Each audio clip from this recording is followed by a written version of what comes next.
بسم اللہ الرحمن الرحیم۔ حضرت یحییٰ علیہ السلام حضرت زکریا علیہ السلام کے وہ صاحبزادے ہیں جنہیں حضرت زکریا علیہ السلام نے اللہ تعالیٰ سے دعا مانگ کر لیا۔ آپ علیہ السلام بڑے پرہیزگار، بردبار اور اللہ تعالیٰ کی نافرمانی سے بچنے والے تھے۔ اللہ تعالیٰ نے آپ علیہ السلام کو پیدا کرنے سے پہلے ہی آپ کے والد محترم کو حضرت زکریا علیہ السلام کو آپ کے نبی ہونے کی خوشخبری سنا دی تھی۔ انسان کے لیے 3 مواقع بڑے دشوار ہوتے ہیں۔ اللہ تعالیٰ نے ان 3 دشوار مواقع پر بھی حضرت یحییٰ علیہ السلام کو سلامتی اور امن کی بشارت سنائی: پیدا ہونے کا موقع، فوت ہونے کا اور دوبارہ زندہ ہونے کا۔ حضرت یحییٰ علیہ السلام تنہائی پسند تھے۔ آپ علیہ السلام جنگلوں کی طرف نکل جاتے، درختوں کے پتے کھاتے اور چشموں کا پانی پیتے اور پھر فرمایا کرتے تھے: اے یحییٰ، تجھ سے زیادہ نعمتیں کسے حاصل ہوں گی؟ رسول اکرم صلی اللہ علیہ وسلم نے فرمایا کہ اللہ تعالیٰ نے حضرت یحییٰ علیہ السلام کو حکم دیا کہ 5 باتوں پر عمل کرو اور بنی اسرائیل کو بھی ان پر عمل کرنے کی تلقین کرو۔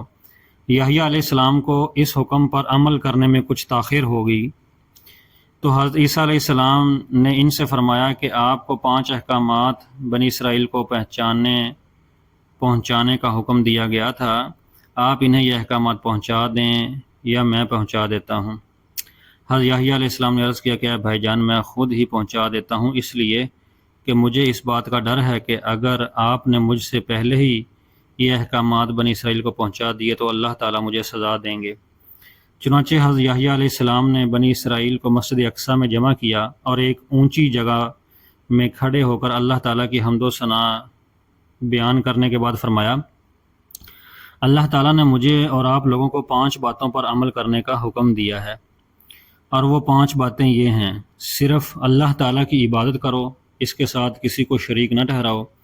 شرک کی مثال اس غلام جیسی ہے جس کو اس کے مالک نے سونے یا چاندی کے عوض خریدا۔ وہ غلام کام تو کرتا ہے لیکن کمائی کی رقم اپنے آقا کے علاوہ کسی دوسرے کو دیتا ہے۔ اب بتاؤ، تم میں سے کوئی آدمی بھی اس بات کو پسند کرے گا کہ اس کا غلام ایسا ہو؟ اللہ تعالیٰ نے ہی تمہیں پیدا کیا ہے اور وہی تمہیں رزق دیتا ہے، لہذا تم اسی اکیلے کی عبادت کرو اور اس کے ساتھ کسی کو شریک نہ ٹھہراؤ۔ دوسرا، تم خضوع کے ساتھ نماز ادا کرو، کیونکہ جب تم نماز میں دوسری طرف متوجہ نہیں ہوتے، اللہ تعالیٰ بھی تمہاری طرف برابر اپنی رضا رحمت کے ساتھ متوجہ رہتا ہے۔ تیسرا، روزے رکھو، اس لیے روزے دار کی مثال اس آدمی کی طرح ہے جو ایک جماعت میں بیٹھا ہو اور اس کے پاس مشک کی تھیلی ہو، وہ مشک اسے بھی اور اس کے ساتھیوں کو بھی خوشبو سے معطر کرتا رہے۔ اور روزے دار کے منہ کی بو کا خیال نہ کرو، اس لیے کہ اللہ تعالیٰ کے نزدیک روزے دار کے منہ کی بو مشک کی خوشبو سے بھی زیادہ پاکیزہ ہے۔ چوتھا، اللہ تعالیٰ کی عطا کردہ مال میں سے صدقہ دیا کرو، اس لیے صدقہ دینے والے کی مثال اس آدمی کی طرح ہے جسے دشمنوں نے اچانک پکڑ لیا ہو اور اس کے ہاتھوں کو گردن سے باندھ کر مقتل کی طرف لے جا رہے ہوں اور وہ نا امیدی کی حالت میں یہ کہے کہ یہ ممکن ہے کہ میں مال دے کر اپنی جان چھڑا لوں، پھر وہ اپنی کچھ چیزیں فدیہ میں دے کر دشمنوں سے جان چھڑا لے۔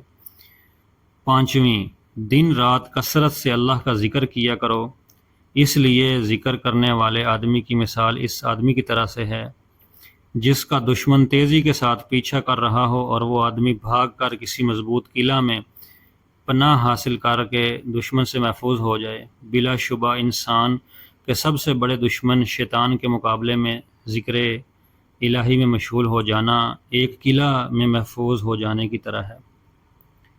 حضرت یحییٰ علیہ السلام معراج کے دوران آپ صلی اللہ علیہ وسلم کی دوسرے آسمان پر حضرت یحییٰ اور حضرت عیسیٰ علیہ السلام سے ملاقات ہوئی۔ آپ صلی اللہ علیہ وسلم نے انہیں سلام کیا، انہوں نے سلام کا جواب دیا، پھر آپ صلی اللہ علیہ وسلم کو دونوں نے خوش آمدید کہا۔ حضرت یحییٰ علیہ السلام کے زمانہ میں دمشق کا بادشاہ کسی ایسی عورت سے نکاح کرنا چاہتا تھا جسے نکاح کرنا اس کے لیے شرعاً جائز نہیں تھا، اس نے حضرت یحییٰ علیہ السلام سے یہ مسئلہ پوچھا۔ آپ علیہ السلام نے فرمایا کہ اس عورت سے نکاح کرنا آپ کے لیے حلال نہیں ہے۔ حضرت یحییٰ علیہ السلام نے منع کیا تو وہ عورت ناراض ہو گئی۔ جب اس عورت نے محسوس کیا کہ بادشاہ اس پر فریفتہ ہو چکا ہے تو اس نے حضرت یحییٰ علیہ السلام کو شہید کرنے کی فرمائش کر دی۔ بادشاہ نے ایک آدمی کو بھیجا جو آپ علیہ السلام کو شہید کر کے آپ علیہ السلام کا سر ایک تھال میں رکھ کر لے آیا اور ملکہ کے سامنے پیش کر دیا۔ سر اسی حالت میں بھی یہ کہتا رہا کہ یہ عورت بادشاہ کے لیے حلال نہیں ہے۔ آخر کار وہ عورت زمین میں دھنسا دی گئی۔ دوستو ویڈیو اچھی لگی ہو تو لائک شیئر ضرور کریں اور پلیز چینل کو بھی سبسکرائب کر لیجئے گا۔